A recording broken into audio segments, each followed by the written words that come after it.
As you all know, I still remain Comrade Igbogun Emmanuel. I'm a human rights activist, a sociologist by discipline,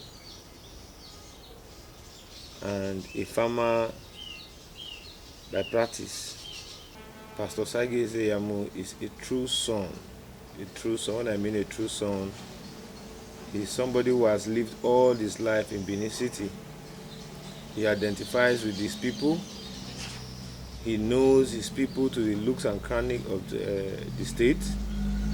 And Pastor Osagie Iyamu is somebody who has the political capacity to canvass his people into a philosophical ideology of governance. As we can see today, that he has made a document to be called the Simple Agenda. He's such a man that has capacity. When I say capacity, he has capacity to show that he's an administrator. So that is my position, because for me as a person, I believe Edo is in dear need of an administrator that can actually administrate policies that can change the current narrative of governance and the long-awaited desire of a better government for Edo people. I have always argued with people, even 4 years ago, why some of us were still in support of the Iyamu agenda. If you are somebody who have followed me very well from antecedent on the Edo political matters, you will agree with me very well that Pastor Iyamu is one of the first politicians we have in Edo State to have a documented, well-articulated manifesto.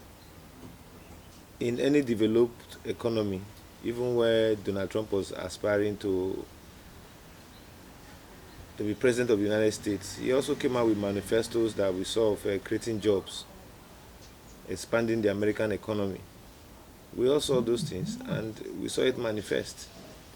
So when you talk about somebody who is his current rivalry in terms of government in Edo State, as it has to do with Obaseki, the person of Obaseki, you will agree with me that Obaseki came with frivolous policies as a manifesto, one of which is the Simple Agenda. I say Simple Agenda, sorry, one of which is the 200,000 jobs. 200,000 jobs that he promised Edo people. One of which is the better security that we have not seen. One of which is electricity, which till date, as I speak to you, today being the 21st of July, we are still looking for the effectiveness of the Osagie power plant in Edo State. So these are the issues. When Obaseki was coming into power, he said he was going to create 200,000 jobs. And people like us who know what it takes to actually create an enabling economy where jobs can be spotted and visibly seen, we know 200,000 jobs in 4 years is only God knows, but for modern day reality is unachievable. Just except if the government is going to get the whole resources of the state, that they can never think of having a lifespan, get it and use it to build factories, use it to build infrastructure that will create an enabling environment for ideologies of entrepreneurs and specialists in various fields, skilled specialists in various fields to strive. So that is the position, as the case may be. The issue in Ekenwa Road is a pitiable state. I have always told people, particularly people who were present in Edo State when Adams Ali Oshomole was the governor. We saw how Mami Water was driven away from Teacher's House. It was not done 5 months to election, or the contract was not commissioned 5 months to election. We saw how Ababa, where commuters were knocked down by vehicles, where people passerby on the road were knocked down by vehicles that were applying the road because of lack of caution signs and paved ways for pedestrians, as the case may be. But when you look at it today, under Governor Golden Ogegase Obaseki, within Benin City, the capital city, we have not experienced a single walkway as we used to have in a government where he doubled as the chairman on the economic team. So I do not see somebody who says he has lived abroad, who come back to build roads with open drains, particularly within the city center, and want us to believe that he's the government that we deserve. I find it very hard to believe, because I know that when the government wants to work, the issue of road, the issue of infrastructure, roads, particularly roads that gives way for the movement of goods and services, is something that must be done with all form of modesty and modest design, as the case may be. So these are barely the issues. Ekenwa Road is a joke. Ekenwa Road is a joke, and the time when the project is not timely. It's not something that Edo people can say yes, it is what they desire. If you drive past there, once you get to the popular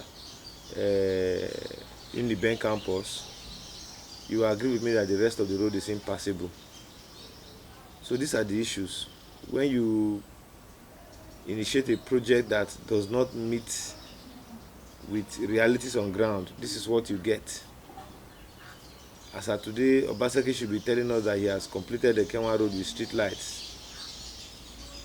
Even if not completed it in totality, but at least over 10 to 15 kilometers achieved on that axis of town.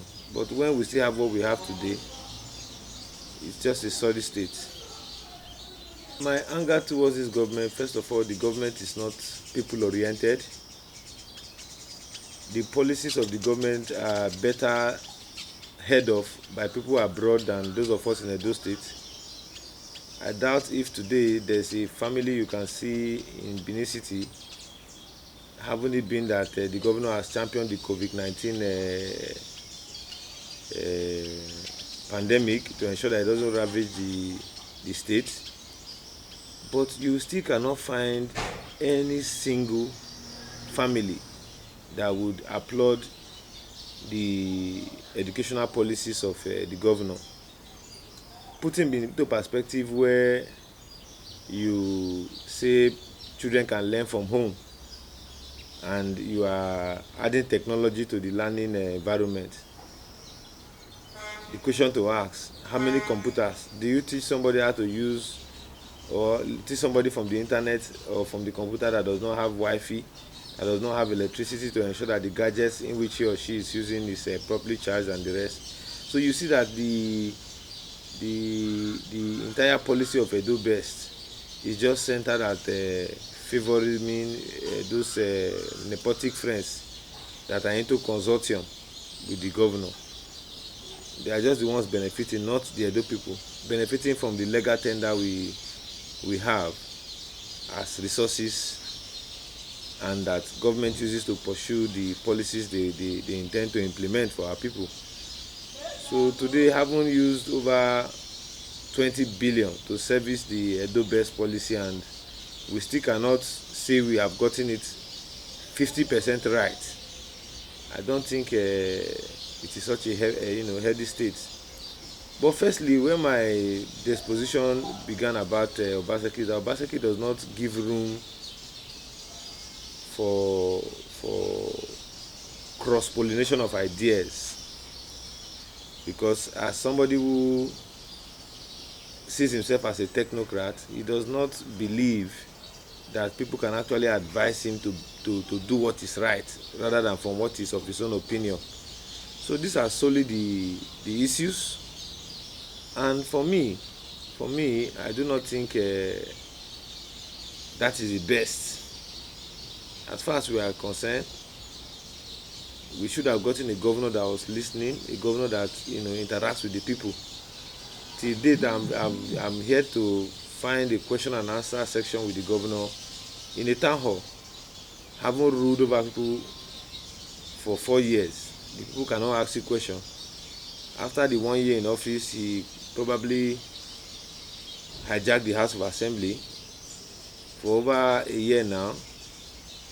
This current House of Assembly, we all know the predicaments they have actually and the setbacks they have actually been through under the stewardship of Governor Godwin Obaseki. So these are solely the issues. That is why some of us are not supporting him. If you check the records very well, you see that I've always raised germane issues with the current candidate I'm supporting, no other person than Pastor Osagie Iyamu, with the initials of POI. You will see that Pastor Osagie Iyamu is accessible. Pastor Osagie Iyamu is known by all. It's a household name. And if Edo must get it right, we need people like his magnitude and caliber to steer the affairs of the leadership of this state. Only to the fact that you talk about capacity, you see the number of Edo illustrious sons that are pinching tents and wanting to come on board his mission and vision, which is a simple agenda to ensure that there's security, to ensure that there's infrastructural growth, to ensure that there's human capital empowerment, to ensure that there's leadership by example. So these are the issues, particularly when he wants to give us a document to back that claim, leadership by example. So when you have a government that, or a political interest that has such a well articulated agenda, I don't think it will be very difficult for us to tell the people to continuously support him as they are currently doing. And I don't think it will be also very difficult for us to also criticize and advise and render solutions for the government to adopt where necessary. So these are the issues.